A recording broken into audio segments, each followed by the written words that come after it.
শিবের দুহিতা তুমি আস্তিক জননী দেবী আয় মা ঝাপানের আসরে দেবী আয় মা।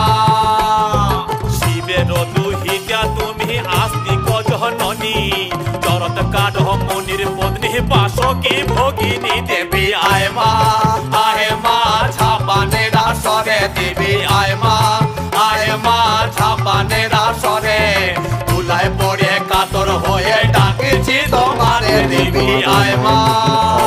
আরে বসিয়া আছেন হিন্দু মুসলমান, আরে বসিয়া আছেন হিন্দু মুসলমান। আরে তোমার চরণে অথম আমি জানাইলাম সালাম, তোমার চরণে অথম আমি